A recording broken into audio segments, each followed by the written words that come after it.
It had been 55 days since my fiancés blocked me. I canceled the wedding I had been dreaming of for 8 long years.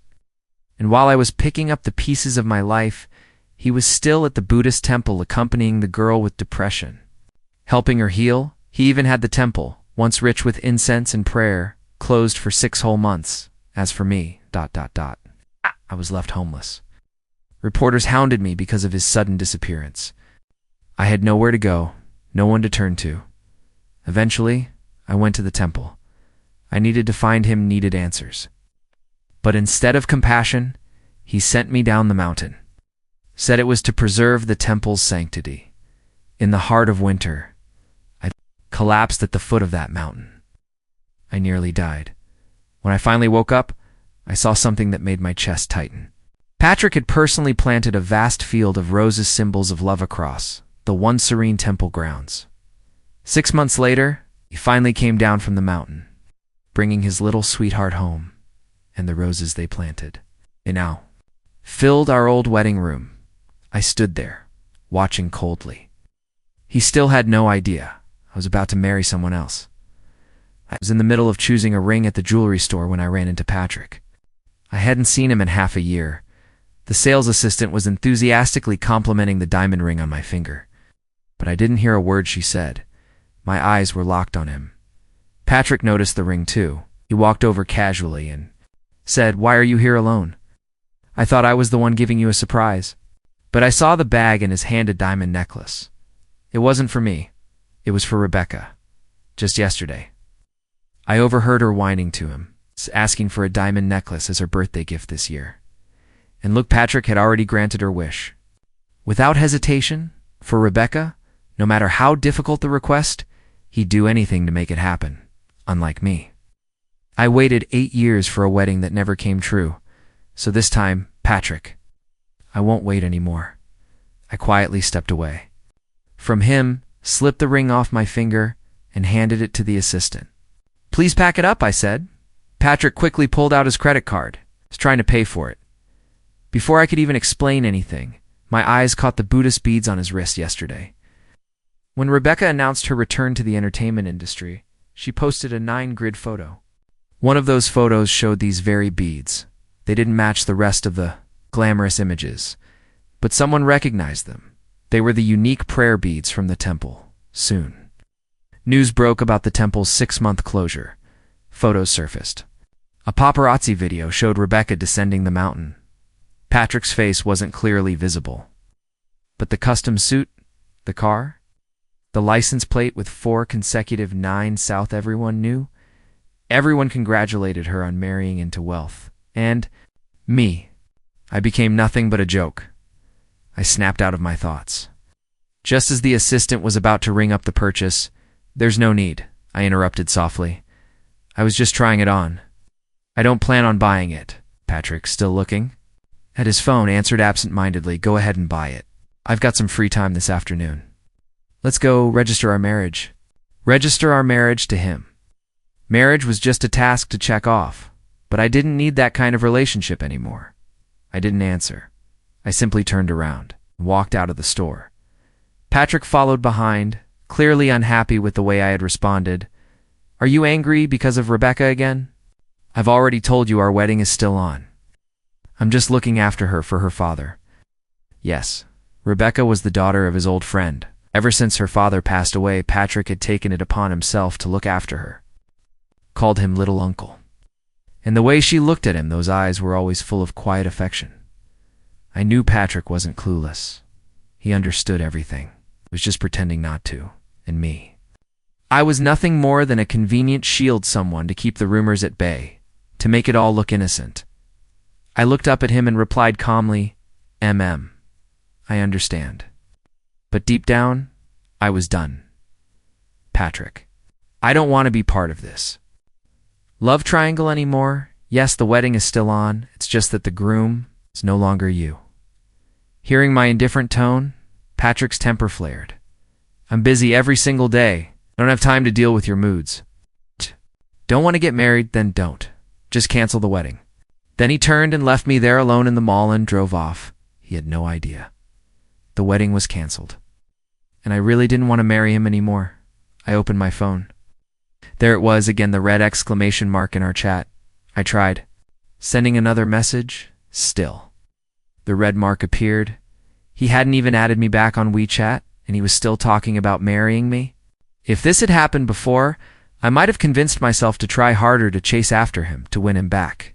But not anymore. I couldn't lie to myself any longer. His heart was never mine to begin with. Just as I was about to take a taxi home, I received a call from my new wedding partner, Leonardo. He asked me to meet him at a newly opened cafe when he saw me arrive empty-handed. He looked surprised. "Didn't you buy a ring?" I smiled helplessly. There wasn't anything suitable. Then, without a word, he pulled out a small box and handed it to me. "This is a ring I brought back from France. I wasn't sure if you'd like it, so I didn't dare give it to you before." When I opened the box, I was stunned. Inside was a rare pink diamond ring. The band was engraved. With my name, it was a kind of exclusive affection, thoughtful, tender, that I had never received before. My heart swelled. I was so moved I nearly cried, and just as I was about to put the ring on to show my gratitude, my phone rang. It was, "Patrick, hello, where are you? I've already called the driver to pick you up. Let's go register our marriage." After everything that had just happened, he still expected me to show up. To marry him? I was so sure I'd forgive him. Like always, in the past, every time we argued, he'd give me the silent treatment. But by the end of the day, we'd make up, because I compromised. I compromised so much that I let Rebecca tag along on our dates. I gave up the passenger seat to her. Ow! Our car was filled with her dolls. Even Patrick's clothes. His toothbrush, everything was chosen by Rebecca. There was no trace of me left in his life. But even that wasn't enough for her once. Rebecca jumped from the second floor of the villa just because Patrick didn't answer her call during a meeting. She broke her leg. And when Patrick found out, he canceled millions worth of orders just to rush back and be with her. And then he blamed me. Because I didn't drop everything and rush to her side, he forced me to apologize to her. When I refused, he scolded me all day and all night. He demanded that I kneel at her hospital bed and repent. Only then would he forgive me. Only then would he agree to marry me. Otherwise, he said, we'd break up. Back then, I loved him so much that I couldn't even imagine losing him, so I agreed. But love shouldn't be like this, twisted, exhausting, and filled with silent suffering. Once you've been hurt enough, your heart learns to walk away on its own. As I thought about everything, I let out a bitter smile. Then I hung up the phone, placed the ring back into its box, and said goodbye to Leonardo, preparing to head home. But just as I reached the roadside, I was stopped by Patrick's driver. Patrick, sitting in the back seat, rolled down the window and looked at what I was holding. "What did you buy?" I didn't want him to see the ring box in my hand, so I quickly hid it behind me and got into the car from the opposite side. Patrick, clearly sensing something, glanced at the bag in my hand. "Saw you holding a pink box just now?" "What was it? You saw wrong?" I replied quietly, tucking my hair behind my ear, trying to come up with a way to refuse going to register our marriage with him. Before I could even respond, his phone suddenly rang. Rebecca's panicked scream blasted through the speaker. "Little uncle, I think someone is following me." Patrick instantly tensed. "Rebecca, don't be scared. Where are you? I'll come find you." Watching the panic in his eyes, I was reminded of that day when Rebecca pretended to attempt suicide. That time, she had just found out about my engagement with Patrick. She cried and confessed her feelings to him, rejected her, and so she took extreme measures. Patrick was devastated with guilt. Our wedding date had already been set, so he felt forced to take extra care of her. He even made it a rule that I had to answer Rebecca's calls at all times, day or night, because if she couldn't find him, she'd come looking for me. Once, I missed her call during a meeting. Patrick was on a plane and unreachable. Rebecca harmed herself again. After that, Patrick blocked me, took Rebecca to the Buddhist temple to heal. He didn't care that our wedding was just around the corner. Patrick always sacrificed me to protect others. So this was his version of Buddhist compassion. In his mind, compassion was just another way to justify his belief that I would never leave, that I couldn't live without him. But not this time. The driver pulled up to Rebecca's location. She was sitting by the roadside, looking small and pitiful like a sad little kitten, but there was no one else around, no one following her. When she saw Patrick, she immediately threw herself into his arms. I saw the faint, satisfied smile on her face, and I knew she was doing this on purpose. She must have found out we were going to register our marriage, so she staged this, just to stop us. I almost laughed if she ever found out I was actually about to marry someone else. Maybe she'd realize how ridiculous she was being, still clinging to Patrick. Rebecca cried softly about being followed. Patrick held her tightly, comforting her as he carried her back to the car. Then, as he turned around, he finally looked at me. There was a flicker of hesitation, and then he said, "You can go home by yourself." And just like that, he left. We were in the middle of nowhere. There were no taxis, no buses. How was I supposed to get home? I let out a soft, bitter laugh, called Leonardo for help. Not long after I returned home, I heard quick footsteps. On the stairs, Patrick appeared at the door. When he saw me, he seemed to breathe a sigh of relief. "Sorry," he said, "there was just so much going on this afternoon. I didn't get to register as planned." I thought he was just saying it out of guilt. But then, he brought up marriage again. I casually slipped the wedding invitations I'd prepared into my bag and responded indifferently, "It's fine." Seeing that I wasn't angry, Patrick smiled and walked over. He reached out to ruffle my hair. In the past, whenever I stayed calm, whenever I quietly obeyed, he'd treat me gently like this. He wanted me to be understanding, to be obedient. But he indulged another girl, letting her do as she pleased, letting her run wild. I pulled away from his touch and bent down, quietly organizing the things in the cabinet. Patrick paused for a moment, then suddenly said, "Why don't we go register tomorrow? I'll push my work aside." It was rare for him to offer a compromise, but I couldn't help scoffing inwardly. I replied coldly, "No, I'm meeting Anna tomorrow. Let's give her the wedding invitations." At the mention of my plans, Patrick's expression softened, but he still didn't know my wedding had absolutely nothing to do with him anymore. The next morning, I went downstairs for breakfast. As soon as I entered the dining room, I saw Rebecca, practically curled up in Patrick's lap. He was gently coaxing her to eat breakfast, comforting her as if she were fragile porcelain. She pouted about how the egg whites tasted bad, and how the yolks would make her gain weight. Patrick didn't show even the slightest irritation. He patiently cut the fruit into tiny pieces and fed them to her. Her lips brushed deliberately against his fingers as she took a bite. He stiffened, pulled his hand back, but his ears turned red. I watched their little game from across the room, my eyes cold. Finally, Rebecca noticed me. She smiled sweetly and teased, "Sister, you look great today. Are you going on a date?"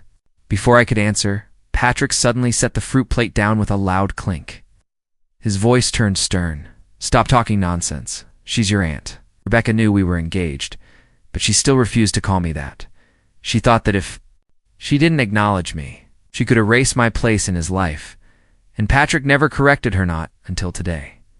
This was the first time he actually addressed how she spoke to me, but I didn't care anymore. I gave a faint smile and said calmly, "It's fine. She's still young. Let her say what she wants."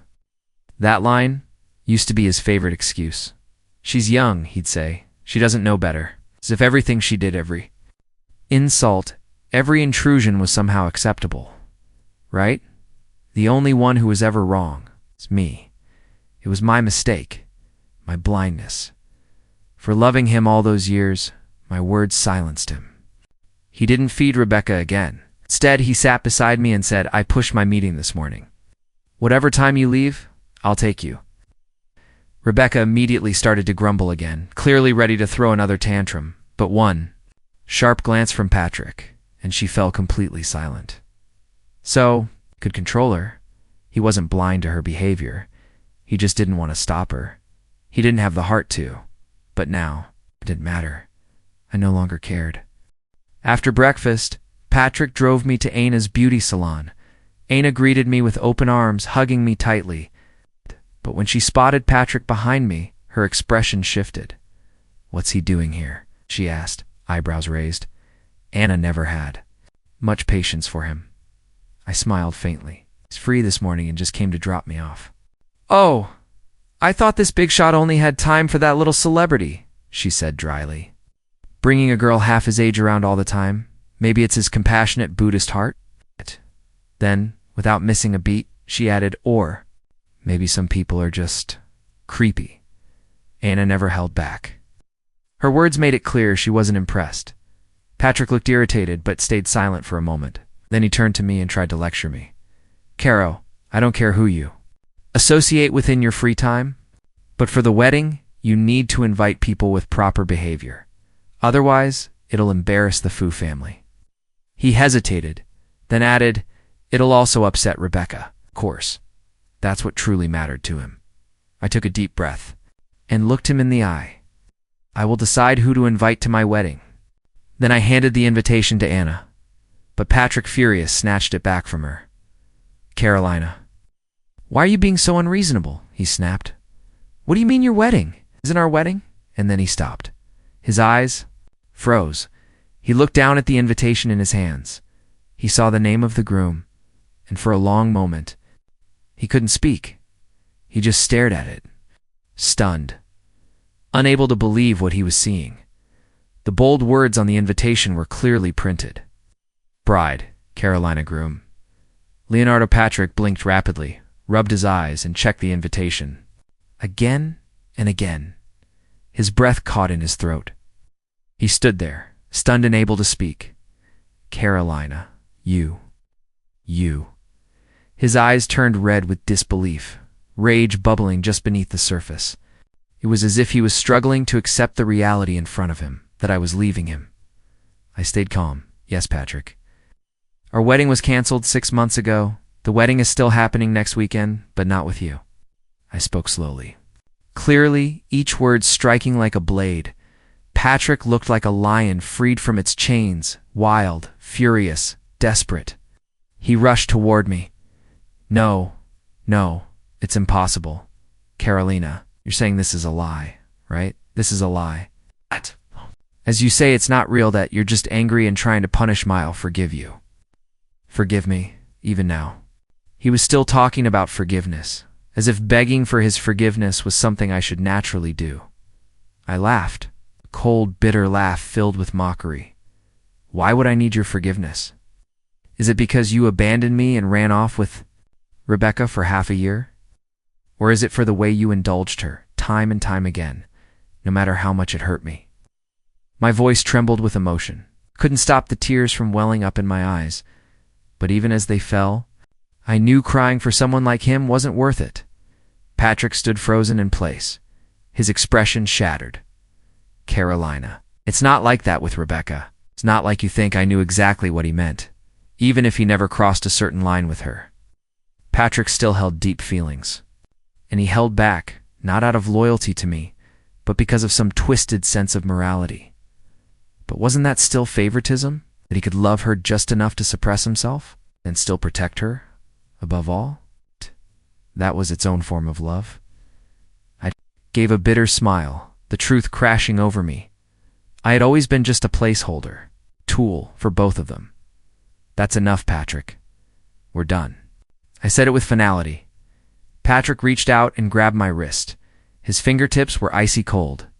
"No, Carolina, it's not like that. Please, listen to me. Our wedding is canceled." I cut him off, and my parents have agreed. Nothing left to say. I knew his hesitation, his last attempt to explain, was probably out of respect for the relationship between our families. So, I made it clear. As for the project, our families were collaborating on. My parents have already handed it back. All the profits belong to your family now. There is nothing more between us. Patrick stood there, speechless. What could he even say? He had never seen me so cold, so resolute. He never thought I would end it like this, cutting everything off so cleanly, so completely. He left, alone. I didn't know where he went. and I didn't. Care.Anna tried to comfort me afterward, but I simply shook my head. There was nothing to be heartbroken about anymore. That night, I didn't return to the wedding house. That apartment had been bought by Patrick for Uzbo. It never truly belonged to me. Now that everything was over, it was time to let it go. I had already packed my things. He'd never even noticed. So why should I keep pretending? For the next few days, I stayed at Anna's place. I sent one of my bodyguards to the Fu family house to retrieve the rest of my belongings, but they were stopped at the door. Is Carolina not planning to return? Patrick asked, slowly, each word like he was swallowing. Shards of glass. He still couldn't admit it. He was still holding on to some sliver of hope. 8 years, and he still believed we could sit down, talk it through, patch things up. But the guard answered plainly. The lady said she has already packed her things. We're here to collect them. Patrick stood there, stunned, without another word. He rushed upstairs. He had to see it for himself. When he reached my room, there were 2 suitcases by the door. My closet was empty. My vanity completely cleared off. He had been here just days ago. But now it was as if I had never been there at all when it all disappeared. Had I truly planned to leave all along? These past few days, he hadn't stopped reflecting on his actions toward me. He knew he owed me deeply. But in his heart, he had always thought of Rebecca as nothing more than a child who needed protection. And the only person who could ever be his wife was me. He wanted to make amends, to win me back. But I wouldn't even give him the chance. Tomorrow was Saturday. I was going to marry Leonardo. No, this couldn't happen. He had to stop it. He ran downstairs again and snapped at the bodyguards by the door. If she wants her things, she can come get them herself. This is my home, you can't just come and go as you please. Once again, he tried to wear the mask of a powerful CEO, cold and commanding. But the 2 bodyguards just exchanged glances, then pulled out their phones and dialed my number. Patrick's eyes lit up, thinking this was finally his chance to see me again. But instead, what he heard was, Mr. Patrick, Our Lady said that if she no longer needs her things, you can throw them away. With that, they turned around and left without a second glance. Patrick stood there, outside, in only a thin shirt. The cold wind bit at his skin, and he stood like that for a long, long time. It wasn't until Rebecca came outside and draped a coat over his shoulders that he finally stirred. Uncle, what are you doing? She said gently. That woman betrayed you. She doesn't deserve you. You still have me. Rebecca cupped his hand in hers, brushing it softly against her cheek. But Patrick suddenly pulled away, shoving her hand aside. Rebecca was the first time he had ever been that rough with her. I'm just your uncle. I hope you're not harboring any improper thoughts. And if you are, I'll send you abroad. Someone else will take care of you. Uncle. Rebecca's eyes widened in disbelief. She couldn't accept this. Why? Why? After everything, am I still not the one? Why is she marrying someone else? Yet you still won't choose me. Patrick, she called out, suddenly, throwing herself in front of him, blocking his path with her body. Do you really not love me? If you don't, then why have you always been so kind to me? Why? Because I made a promise, he said seriously. I promised your father I would take care of you. His voice turned cold. I have absolutely no romantic feelings for you. The person I love is Carolina. Silence. Since that's the case, he continued, you'd better go abroad. He made the decision immediately. Rebecca would be sent away. Rebecca broke down, screaming and sobbing. In her desperation, she grabbed a fruit knife from the table and pressed it to her wrist again. But Patrick moved fast. He snatched it away. In the struggle, the blade cut into his own palm. Blood began to drip from his hand. Rebecca was stunned. She froze, staring at him, terrified. Patrick looked at her with quiet finality. Now I don't owe you anything anymore. Years ago, during the family inheritance dispute, the Wen family had helped him the most. After old Master Wen passed away, leaving Rebecca as his only heir, Patrick had felt obligated to repay that kindness by protecting her, but he had been too naive. He had blurred the boundaries between men and women. He hadn't balanced his loyalty to the Wen family with his love for me. In the end, failed everyone.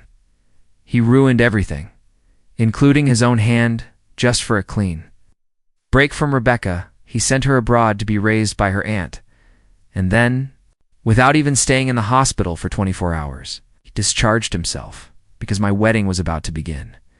Despite every obstacle, pushed through and arrived at the venue just as I was standing on stage exchanging rings with Leonardo. He appeared suddenly, interrupting the moment, but Leonardo didn't flinch. He held my hand firmly and gently slipped the ring onto my finger. Then, he took his own ring and placed it on my hand as well. His quiet actions pulled me back to the present. He looked into my eyes and smiled, reassuring, steady, and in that moment, I knew I had made the right choice. When had it all disappeared? Did I truly plan to leave all along? For the past few days, he hadn't stopped reflecting on everything he'd done to me. He knew he owed me heavily. Deep in his heart, he always saw Rebecca as just a child needing protection. And to him, the only woman who could ever truly be his wife was me. He wanted to make things right, to start over. But I wouldn't even give him the chance. Tomorrow was Saturday. I was going to marry Leonardo. No, this couldn't happen. He had to stop it. He rushed downstairs again and snapped at the bodyguards by the door. If she wants her things, she can come get them herself. This is my home, you can't just come and go as you please. He put on his CEO mask again. All sharp angles and authority. The two bodyguards simply exchanged a look, then calmly pulled out their phones and called me. Patrick's eyes lit up, hoping it was finally me. But instead they said, "Mr. Patrick, Our Lady said that if she no longer needs her things, you can throw them away." With that, they turned and left, not sparing him a second glance. Patrick stood there, outside, in only a thin shirt. The cold wind whipped against him, but he didn't move. He stayed there. Frozen, it wasn't until Rebecca quietly stepped out and placed a coat around his shoulders that he finally blinked. "Uncle, what are you doing?" she asked gently. "That woman betrayed you. She doesn't deserve you. You still have me." She took his hand in hers and brushed it softly against her cheek, but Patrick suddenly pulled away, hard. "Rebecca."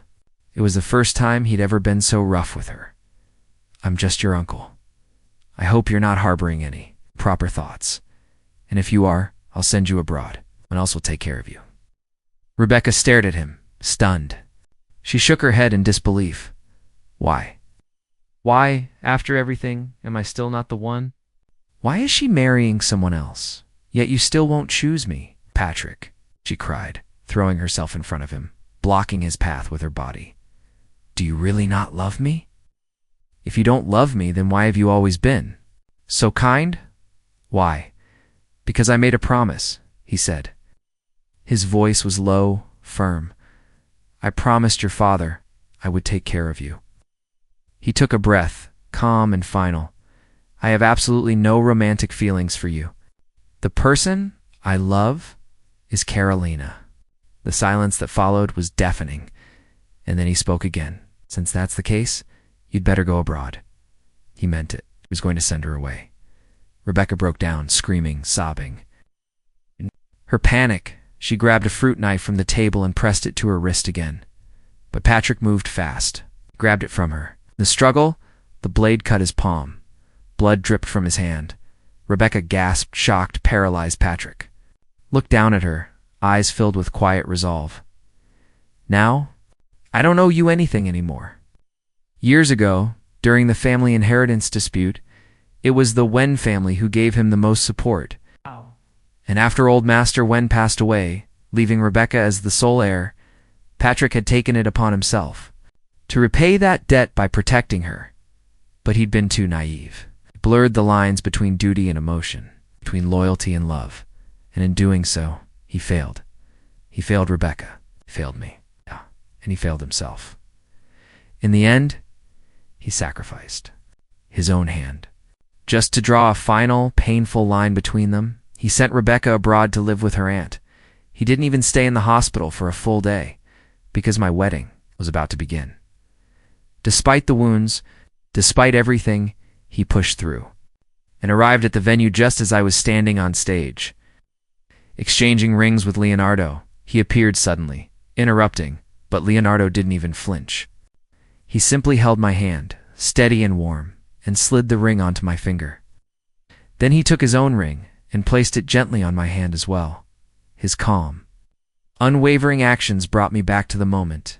He smiled at me, reassuring, solid, certain, and in that moment, I knew I had made the right choice. First, we needed to clarify things with them. I had a feeling Rebecca was stirring up trouble again. I heard Patrick sent her abroad, Leonardo said. I gasped. What? How could that be? Patrick had always doted on her, treated her like something precious, like something fragile he held in the palm of his hand. How could he send her away, just like that? I wanted to ask the reason, but in the end, it didn't matter anymore. I had already married Leonardo, and now I had to take responsibility for him, for us.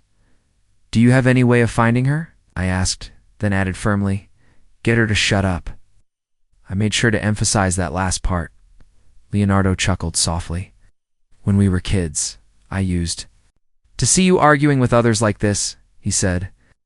It's still so cute. His words made my cheeks flush. Yes, I'd always had a bit of a fiery temper. Maybe that's why I had liked Patrick's cold demeanor so much. I used to think he'd never get angry, never raise his voice. Always seemed so calm, so in control, so unreachable. I admired him. That distant, mysterious strength. But after we got together, I realized he wasn't at all the man I had imagined. Yet by then, I had already fallen too deep to climb out. Back then, kept tearing myself down just to earn a scrap of Patrick's affection. But no matter what I did, I was always the one left hurt. I shook my head, was trying to push those unpleasant memories away. It's getting late, I said. Let's rest. I believe you can handle this. Leonardo paused, then nodded. Thank you, he said quietly. The way he expressed his gratitude, it was slow. It's almost reverent. Then he said goodnight and left. I hadn't realized it at the time, but my trust meant everything to him. Later, Leonardo had someone track Rebecca down. It was hard to say whether she truly had depression, but she was definitely mentally unstable. After being sent to her aunt's house, she kept lashing out desperately. Trying to find Patrick? Maybe it was because he'd spoiled her for so many years. Made her feel like nothing in the world could ever touch her. But her aunt wasn't like him. She wouldn't tolerate any of it. Eventually, Rebecca's resentment built up until she turned it all on to me. She said she didn't want money, didn't care about benefits. She claimed no one could threaten her, that even prison didn't scare. Her Leonardo had no choice to protect me, to fulfill what he felt was his duty. He reported her drug use to the authorities. Rebecca was stunned. She didn't see it coming. And for the first time, she finally quieted down. Leonardo arranged for her to enter a rehabilitation group.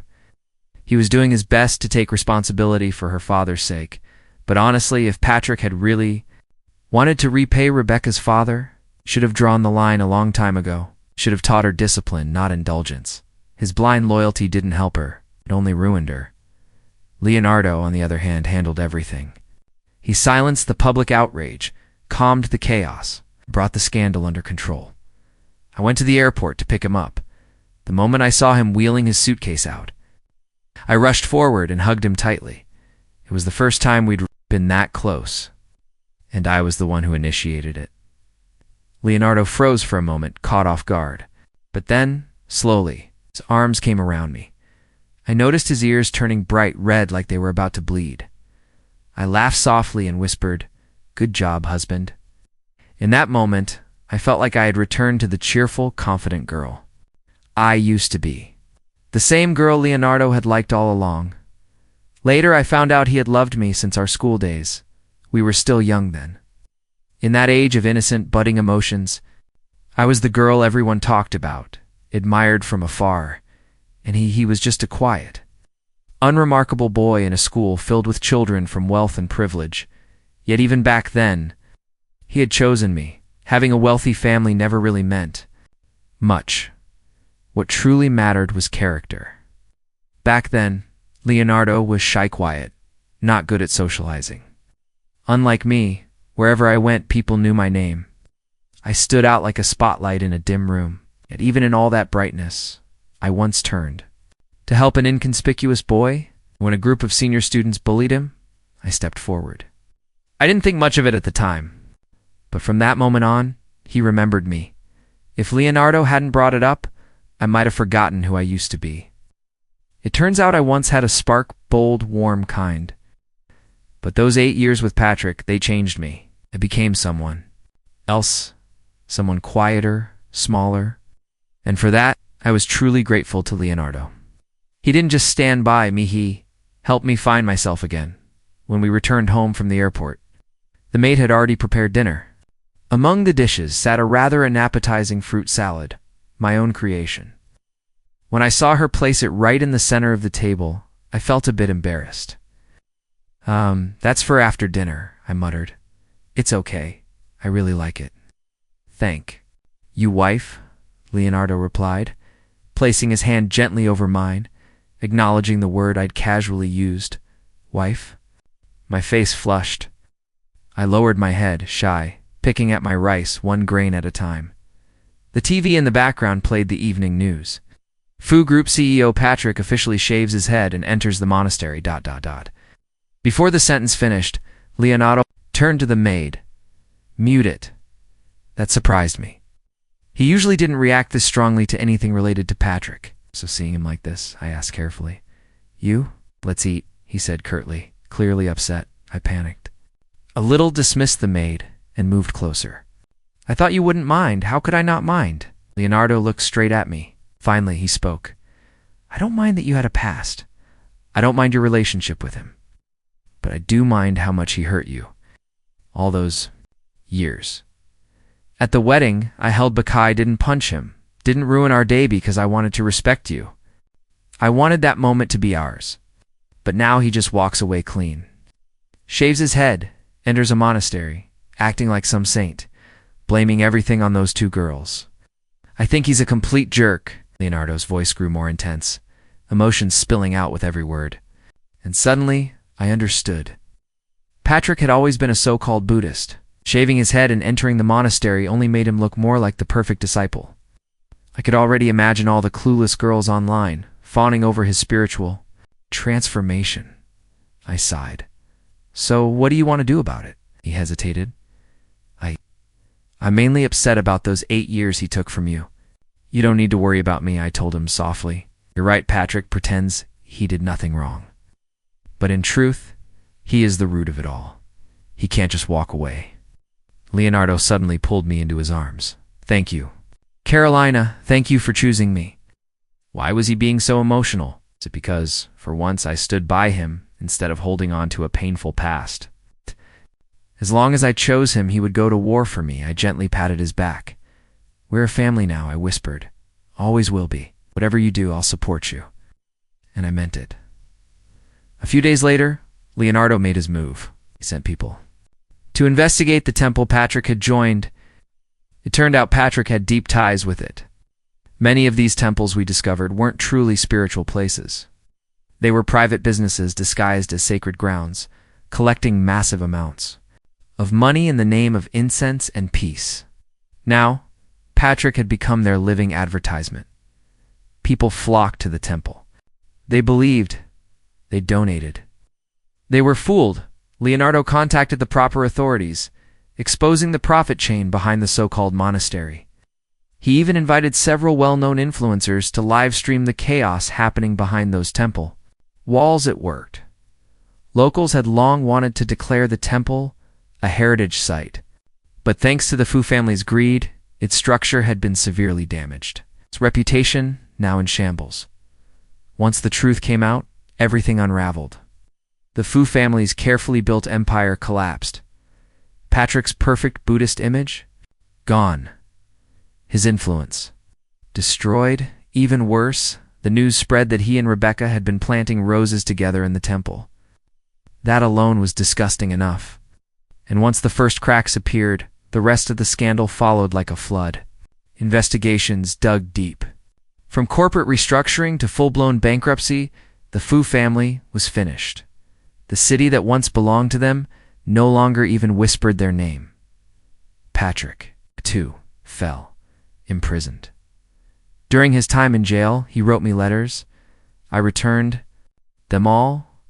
I had no ties to him anymore. No pain, no love, no anger, just peace. As I placed a gentle hand over the small curve of my belly, I looked down and smiled. This was my new beginning, a new life, a future worth protecting.